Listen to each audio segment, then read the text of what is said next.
नाथं यत्र यत्र रघुनाथ कीर्तनं तत्र तत्सकाञ्जलिं बाष्पवारि परिपूर्णलोचनं मारुतिं नमत राक्षसान्तकम्। गोविंद मेरी यह प्रार्थना है, भूलूं न मैं नाम कभी तुम्हारा।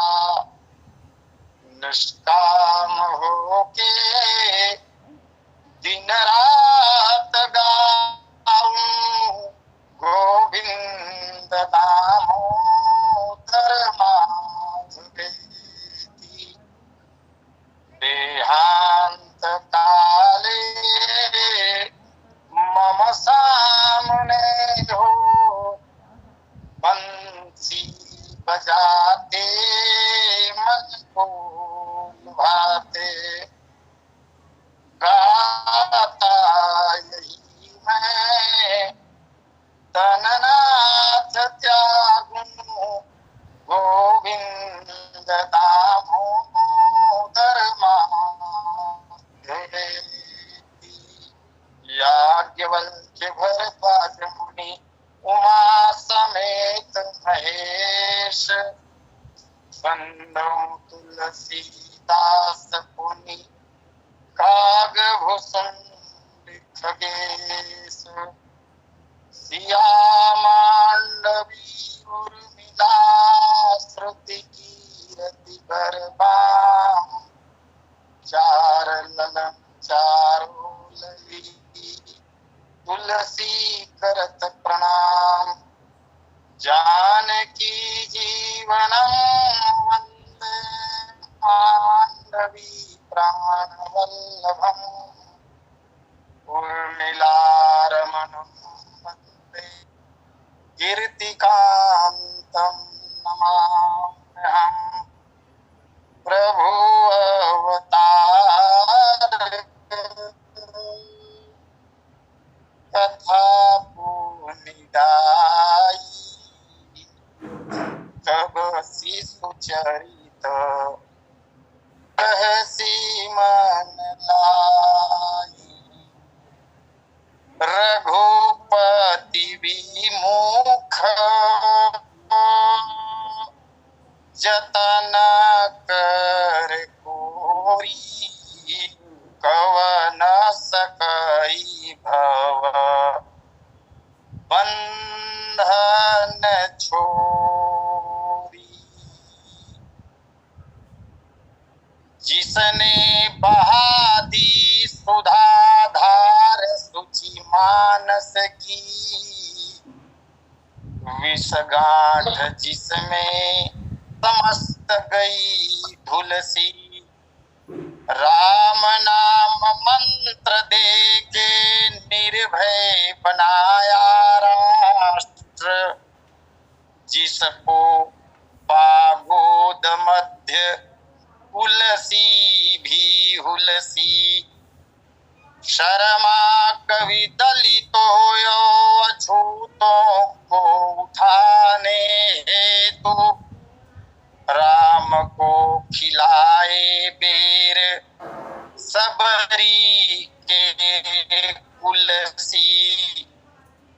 अखिल विश्व जिसकी रामायण पे मुग्धयाज, अखिल विश्व जिसकी रामायण पे मुग्धयाज।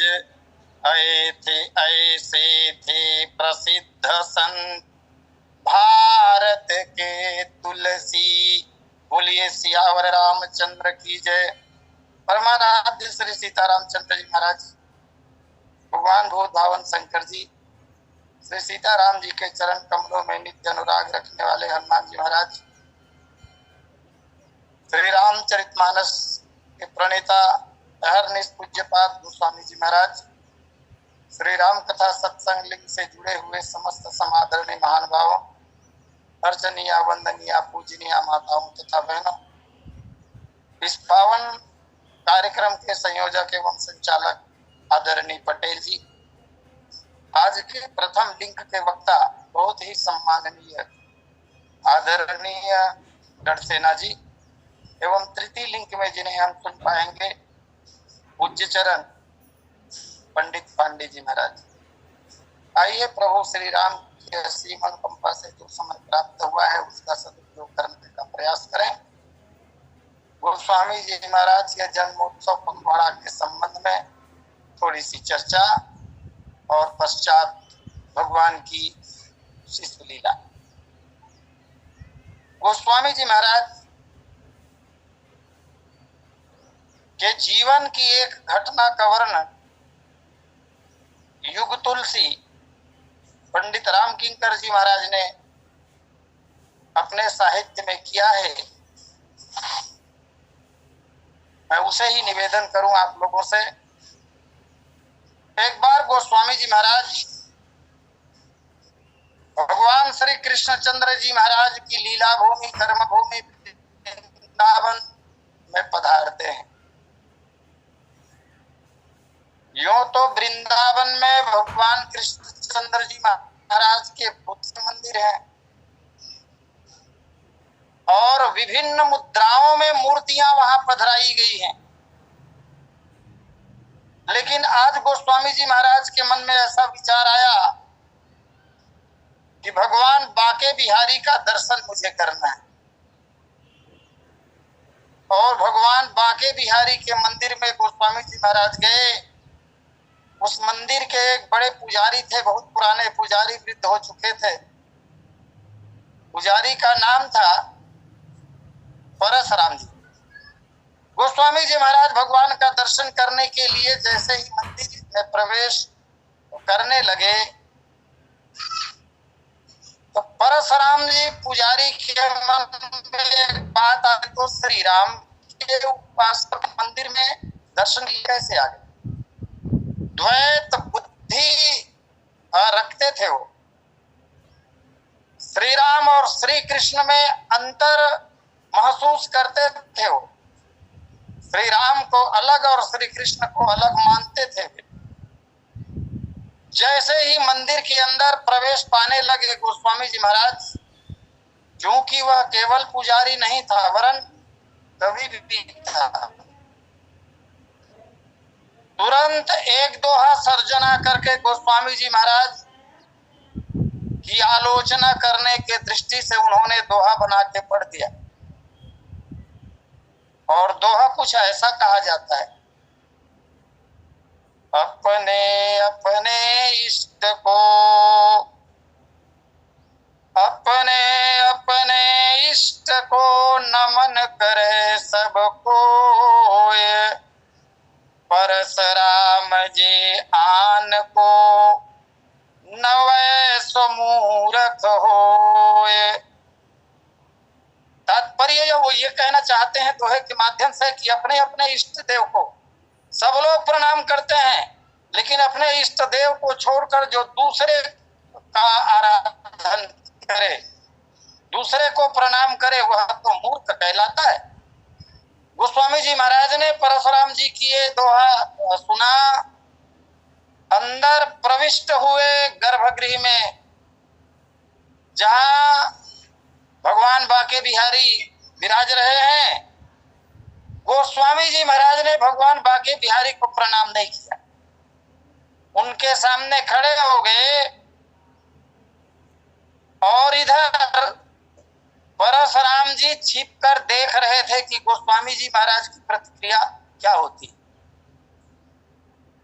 भगवान श्याम सुंदर के समक्ष खड़े होकर गोस्वामी जी महाराज ने भी तत्काल एक दोहा बनाकर पढ़ा। शब्दों के हिसाब से यदि देखा जाए दोनों दोहों में भाव तो खैर अपने अपने हैं, लेकिन शब्दों की शालीनता, शब्दों का गौरव यदि देखा जाए तो परशुराम जी के दोहे से कई गुना अधिक गरिमामय गोस्वामी जी महाराज की पंक्तियां लगती हैं। गोस्वामी जी महाराज ने जो दोहा पढ़ा, बोले कहा कहो छवि आज की,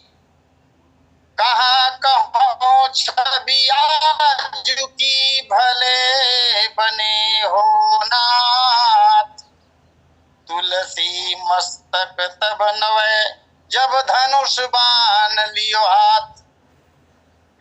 गोस्वामी जी महाराज ने नम्र निवेदन किया भगवान बांके बिहारी जी से, बोले महाराज आज की सुंदरता तो आपकी कही नहीं जा सकती। कहा कभी आज आपकी जो सुंदरता है महाराज उसका वर्णन मैं नहीं था। भले बने हो खूब लग रहे हो महाराज, चाहे लगो जितने लगो, आपकी छवि कैसी भी सुंदर रहे, लेकिन मैं तो प्रणाम आपको तब करूंगा जब ये मुरली छोड़कर धनुष बाण हाथ में धारण करोगे। और गोस्वामी जी महाराज के इस दोहे को सुनते ही भगवान बांके बिहारी ने मुरली छोड़ दी और हाथ में धनुष बाण धारण कर लिया। फटी नजरों से परशुराम जी देख रहे थे। गोस्वामी जी महाराज प्रणाम करके जब वापस मंदिर से बाहर निकलने लगे तो गोस्वामी जी महाराज के चरणों में गिर पड़े, क्षमा मांगी। गोस्वामी जी ने कहा ये बात तो तुम्हें तब समझ लेनी चाहिए थी कि मैं राम का उपासक होने के बाद भी श्री कृष्ण के मंदिर में क्यों आया। श्री राम और श्री कृष्ण में कोई अंतर है ही नहीं, है तो दोनों एक ही। एक छोटी सी यह घटना। आइए एक दूसरी घटना की ओर, गोस्वामी जी महाराज के जीवन से संबंधित, क्योंकि पखवाड़े का समय थोड़ा बचा है और गोस्वामी जी महाराज की जीवनी तो अनंत है। गोस्वामी जी महाराज के समकालीन उनके मित्र कहें, उनके शिष्य कहें, बेनी माधव जी, उन्होंने गोस्वामी जी महाराज की चरितावली ही लिखी है। मूल गोसाई चरित जिस ग्रंथ का नाम, गोसाई जी महाराज के, तुलसीदास जी महाराज के जीवन की बहुत घटनाओं का वर्णन उस ग्रंथ में किया गया है, भरा पड़ा है महाराज। आइए एक घटना जिसका उल्लेख पंडित दिवाकर शास्त्री जी महाराज अपने 9 दिवसीय राम कथा नामक ग्रंथ में करते हैं। वहां से एक कथा पढ़ी हुई है। गोस्वामी जी महाराज ने रामचरितमानस के साथ साथ अन्य 12 ग्रंथ जो कहे जाते हैं उन सब का प्रणयन किया। हो सकता है एक आध ग्रंथ बचे रहे हो हनुमान बाहु जैसे, क्योंकि आखिरी कृति है। तो गोस्वामी जी महाराज की ख्याति जगत में फैल चुकी थी, सारी दुनिया जान चुकी थी गोस्वामी जी महाराज के संबंध में। एक दिन गोस्वामी जी महाराज कहीं जा रहे थे और सामने से एक महिला आ रही थी। वैसे यह कथा निवेदन की जा चुकी है, लेकिन कथाएं तो बार बार सुनने की। आइए, गोस्वामी जी महाराज जा रहे थे विपरीत दिशा से,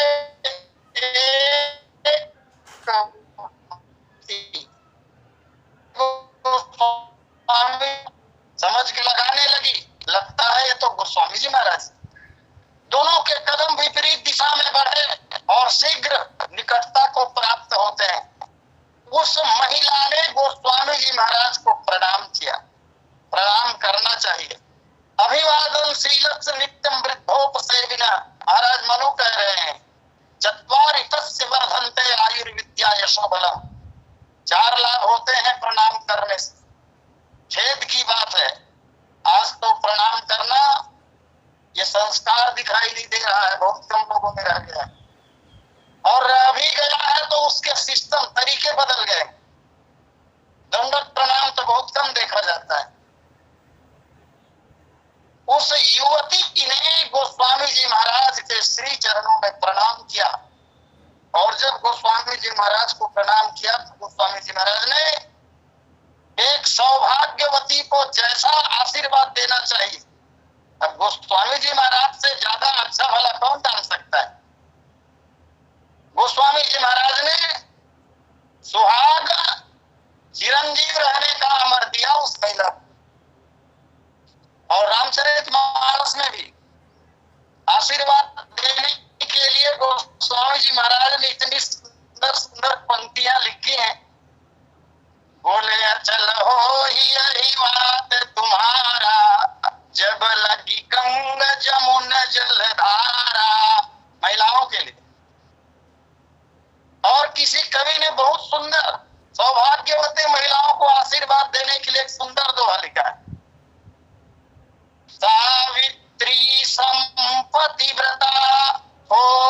चल यही बात, जियहु सुयस जग में बढ़े, सुख सुख मासर साथ।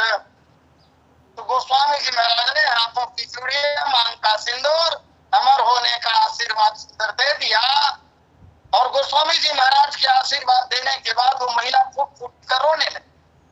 आश्चर्य, गोस्वामी जी महाराज को बड़ा आश्चर्य होता है। और तब गोस्वामी जी महाराज ने पूछा,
क्या क्या नहीं कहती है दुनिया। और खासकर परमार्थ के मार्ग पर जो लोग बढ़ते हैं, भगवान की ओर 2 कदम जिनका बढ़ता है, उन लोग पीछे पड़ जाते हैं। इसलिए आस्था पर चोट न पहुंचे, रो रहे हैं, मन में विचार करने लगे, बाहरी दृश्य को देखकर ही तो मैंने आशीर्वाद दे दिया, जान न पाया कि अब क्या किया जा सकता है। लेकिन भगवान के प्रति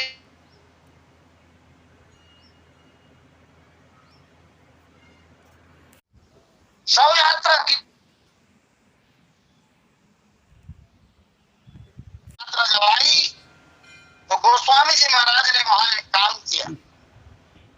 मुझे मंगाया पास में, सिर पर दीनी हाथ, हम तो कछु जानत नहीं, तुम जानो रघुनाथ। लाश को अपने पास देखकर गोस्वामी जी महाराज ने उसके सिर के ऊपर हाथ रख दिया, सिर पर दीनी हाथ, और भगवान से प्रार्थना की, प्रभु अनजाने में मैंने आशीर्वाद दे दिया, मैं जान नहीं पाया, अब तो लाज आपके हाथ में। ऐसा प्रार्थना भगवान से करते हैं। शव यात्रा आगे बढ़ी। स्मशान भूमि में जाने के पश्चात की तैयारी होने लगी और उसी समय एक अद्भुत घटना घट गई। 2-4 लोग जो शव को घेरे हुए बैठे थे,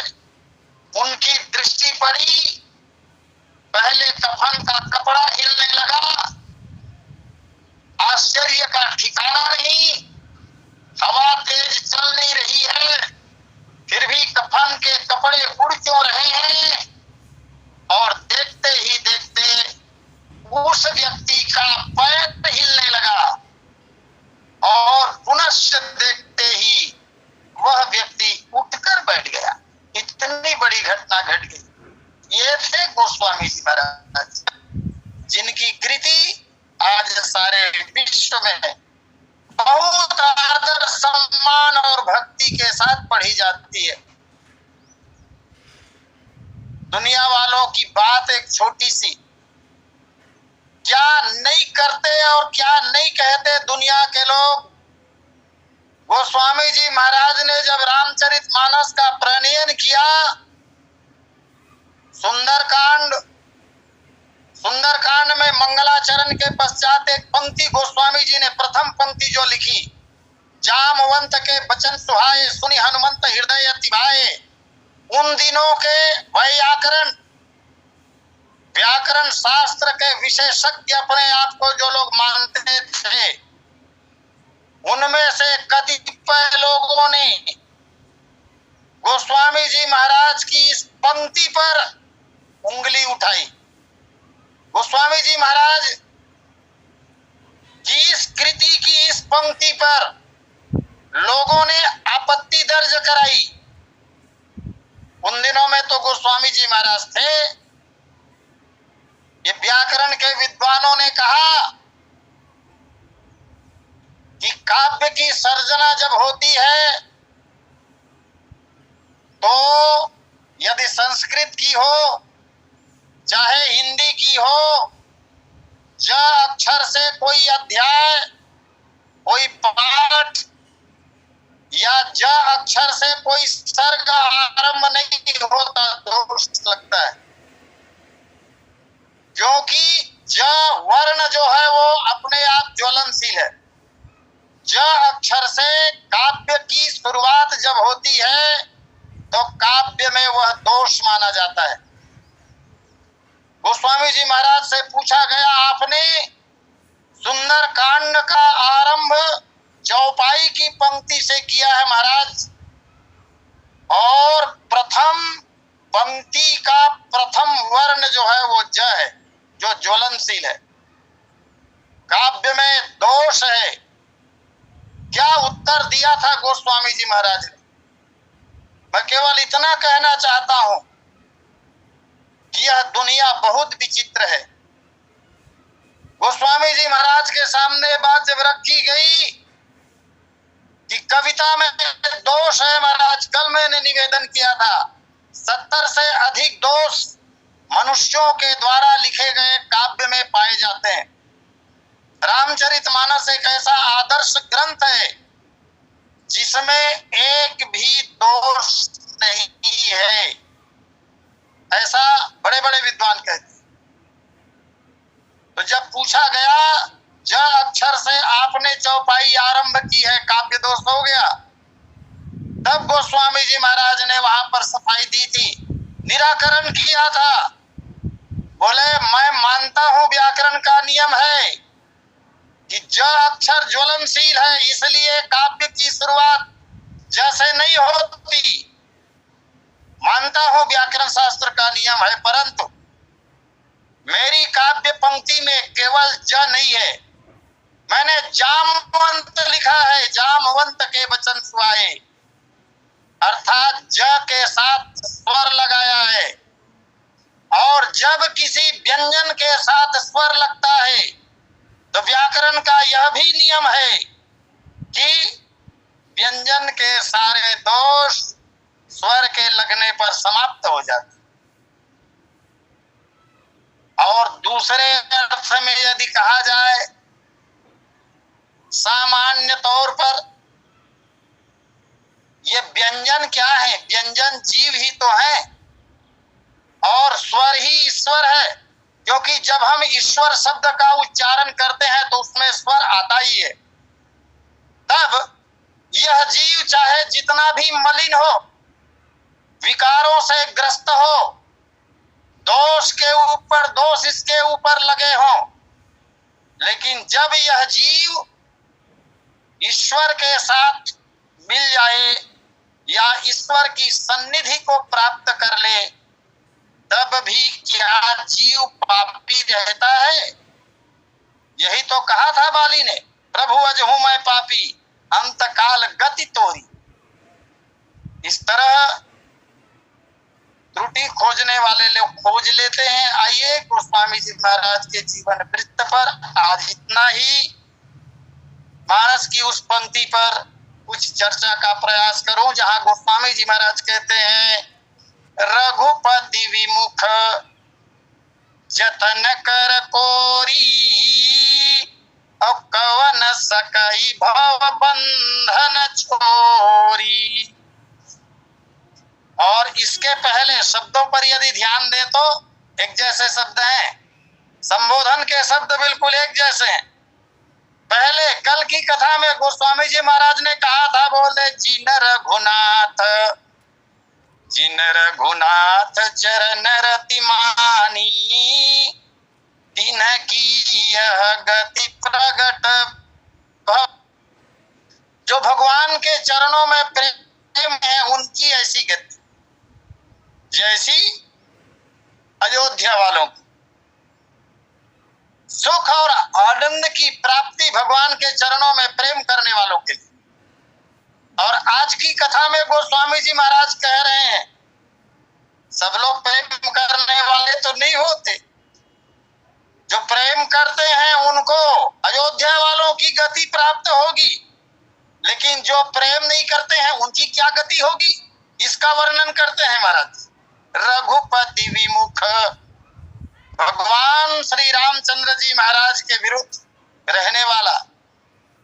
रघुपति विमुख जतन कर कोरी, और कवन सकई भव बंधन छोरी।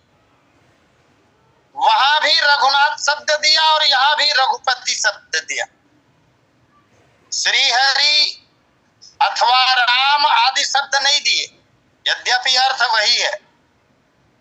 तो रघुनाथ या रघुपति शब्द का तात्पर्य है सगुण साकार ब्रह्म की उपासना। भगवान निराकार निर्गुण ब्रह्म जो है वही जब रघुकुल में रघुनाथ या रघुपति बनकर आते हैं सगुण रूप में। गोस्वामी जी महाराज यही कहना चाह रहे हैं शायद कि सगुण भगवान की, रघुनाथ जी की, रघुपति की भक्ति से जो विमुख हो जाता है, जो भक्ति नहीं करता और भक्ति को छोड़कर रघुपति विमुख भगति कर कोरी, भगवान की भक्ति को छोड़कर अन्य कोरी कई प्रकार के अन्य यत्न करते हैं, अन्य उपाय करते हैं। कवन सकई भव बंधन छोरी, ऐसे लोगों के भव बंधन को कौन छुड़ाएगा। अर्थात भगवान रामचंद्र जी महाराज की भक्ति को छोड़कर अन्य और जितने उपाय हैं उन उपायों को करने पर भव बंधन से मुक्ति नहीं हो सकती। एक दूसरी बात और, भव बंधन से मुक्त भी कौन करेगा, तो केवल और केवल भगवान की भक्ति ही भव बंधन से मुक्ति दिला सकती है। अन्य उपाय दुनिया के बहुत प्रकार के सुख भोग आदि सामग्रियां तो दे सकते हैं, लेकिन मुक्ति नहीं दे सकते, भव बाधा से छुड़ा नहीं सकते। भव बाधा से केवल और केवल भगवान ही छुड़ा सकते हैं। रघुपति विमुख जतन कर कोरी, अन्य यत्न ये क्या है भाई, भक्ति को छोड़कर और अन्य जतन माने उपाय कौन कौन से, तो बहुत से उपाय हैं, जैसे यज्ञ, जैसे ज्ञान, जैसे तप आदि आदि। ये सब उपाय यदि किए जाएं तो अन्य तीन तरह के जो फल हैं वो तो प्राप्त हो सकते हैं। अर्थ की प्राप्ति हो जाएगी, धर्म की प्राप्ति भी हो जाएगी, काम भी प्राप्त हो जाएगा, लेकिन मोक्ष जिसे कहते हैं भव बंधन से मुक्त हो जाना यह प्राप्त नहीं हो सकता। यह तो केवल और केवल प्रभु की भक्ति से ही प्राप्त हो सकती है। जैसा कि उत्तरकांड में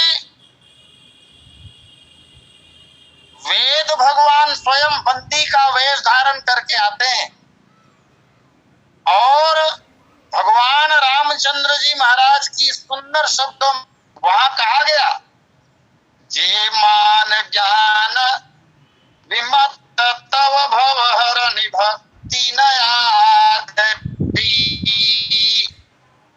ते पाई सुर दुर्लभ पदादपि परत हम देखत हरि।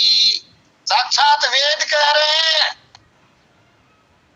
कि बिना भगवान की भक्ति के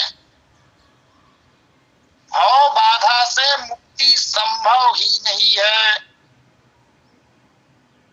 इसका कारण ऐसा कहते हैं विद्वान लोग, भक्ति को छोड़कर अन्य उपाय जब जीवन में किए जाते हैं, सब कुछ हो रहा है, स्वाध्याय हो रहा है, ज्ञान की प्राप्ति हो रही है, बड़े बड़े यज्ञ हो रहे हैं, यद्यपि यज्ञ जो है वो नियम प्रधान होते हैं। महाराज दशरथ जी का यज्ञ नियम प्रधान के साथ साथ भक्ति प्रधान भी है। इसलिए गोस्वामी जी महाराज ने कहा है कि भगति सहित मुनि आहुति दीने।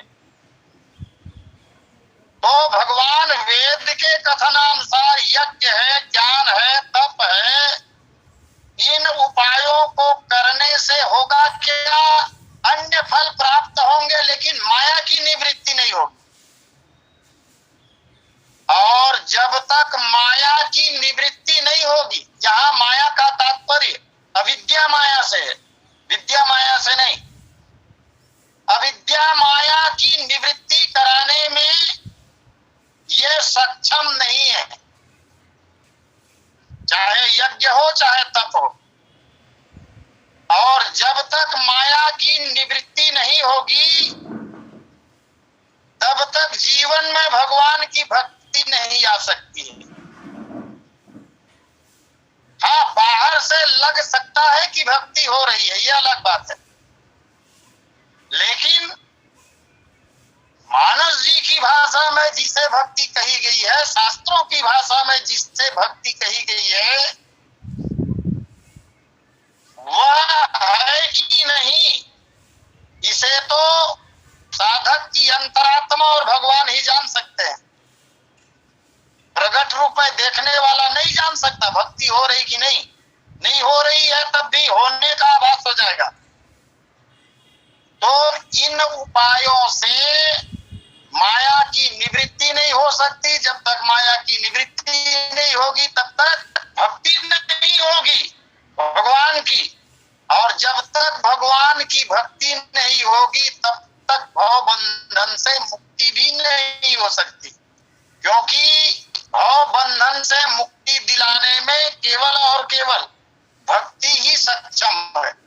भक्ति देवी का जब आगमन होगा तब प्रभु का आगमन होगा। और मुक्ति दिलाने में एकाधिकार है परमात्मा का, अन्य कोई मुक्ति नहीं दिला सकते। कल्प वृक्ष मुक्ति नहीं दिला सकता, कामधेनु गाय मुक्ति नहीं दिला सकती। एक दूसरी बात और निवेदन करूं मैं, श्रेष्ठ कार्य जब किए जाते हैं, यज्ञ किए, दान किए गए, स्वाध्याय किया गया, इससे पुण्य तो बढ़ेगा। और जब पुण्य बढ़ेगा तो सतगुण बढ़ेगा। और सतोगुण का परिणाम मोक्ष नहीं है, सतोगुण का परिणाम तो स्वर्ग है, ब्रह्मलोक तक यात्रा हो सकती है। जब तक जीवन में अंश मात्र भी सतोगुण विराजमान रहेगा तब तक मुक्ति कदापि संभव नहीं है। सतोगुण का परिणाम है स्वर्ग की यात्रा। जीवन में जब तक क्लेश मात्र भी रजोगुण रहेगा तब तक रजोगुण का परिणाम क्या है? इसी धरती पर पुनः जन्म होना, और यदि तमोगुण की प्रधानता रही तो फिर नरक की यात्रा भोगनी होगी। मुक्ति तो केवल और केवल तब मिलेगी जब ये तीनों गुण शून्य हो जाए, तीनों गुण शून्य हो जाएंगे।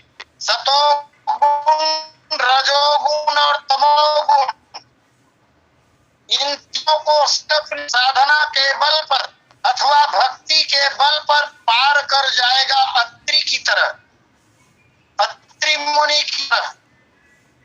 इसलिए भगवान कृष्ण में समझन